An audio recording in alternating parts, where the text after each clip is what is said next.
creating emotional clearing. Too often, families carry the guilt or shame from past family events. What if your role in this life is to release and clear those past life traumas? The undertaking of this challenge can be as simple as invoking intervention from spiritual guardians or from past ancestors, if known. Solicitation should ask for release from the associated trauma or from a current scenario connected to an evolved lineage. You can acknowledge the incident, but also help the residual soul to comprehend the misunderstanding by removing any emotional or psychic charge associated with the life drama. When you deliberately change the thoughts surrounding the past, you can massively influence the present. When you pray for the past to be healed, you completely transform the present experience. By changing the present, you therefore alter your current life and future lives. You also forever change the lives of your sons and daughters through the success of your clearing the ancestral lineage. This is referred to as quantum consciousness, understanding that all timelines coexist simultaneously. Here is a reference that can help to explain this quantum ideation. Consider there are multiple channels available on a radio. All channels exist simultaneously.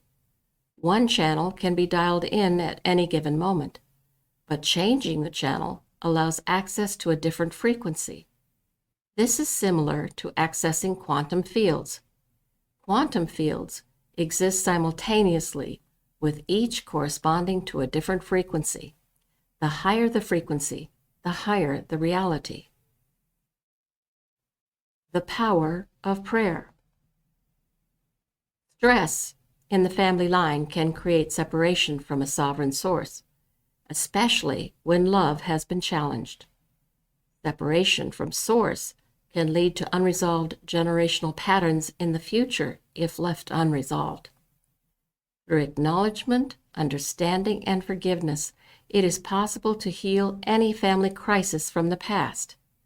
When you can release the past with love, you free future family lineages from engaging in intergenerational trauma.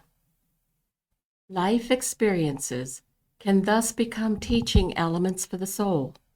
If a chosen lesson is ignored, the lesson repeats, each time presenting with greater intensity until the lesson has been fully realized. Many challenges can be imposed when hidden vows, curses, or karmic issues from a past life are unresolved. Asking for healing intervention from spiritual guardians, along with an individual invocation to release you from the previous vows, will resolve the life restriction imposed on the soul from a previous declaration.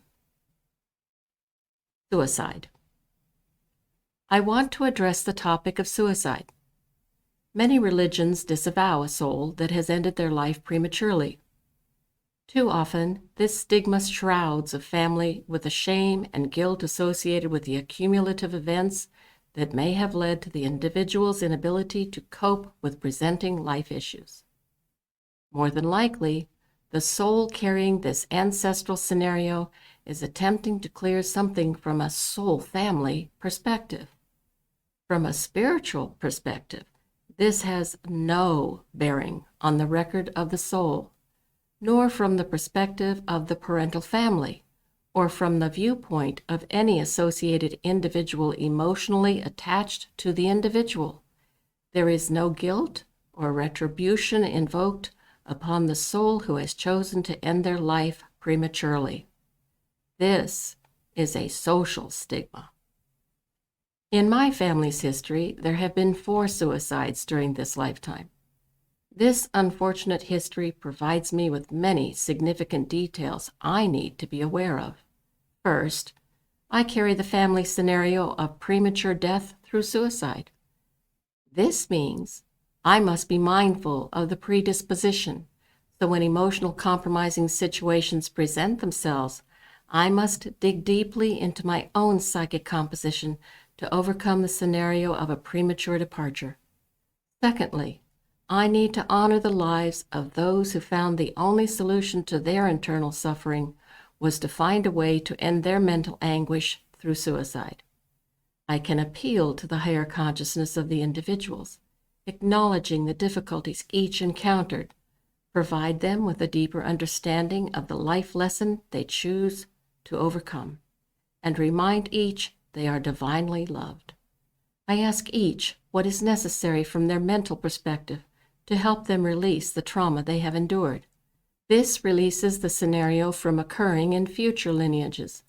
In essence, those family members who chose to embody the lesson of suicide carry a high vibrational frequency to be confident enough to want to physically absolve the experiential scenario on behalf of their soul family.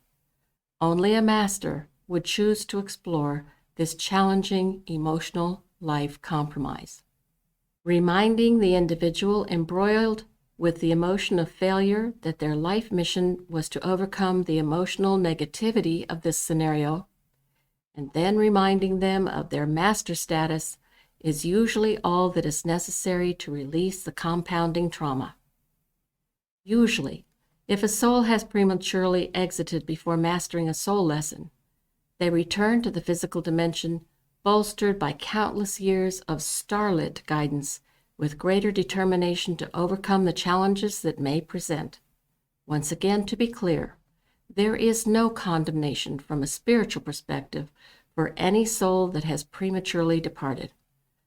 While that soul may need to re-enter a physical domain to overcome the life scenario, there is no shame or failure label associated with the initial traumatizing event.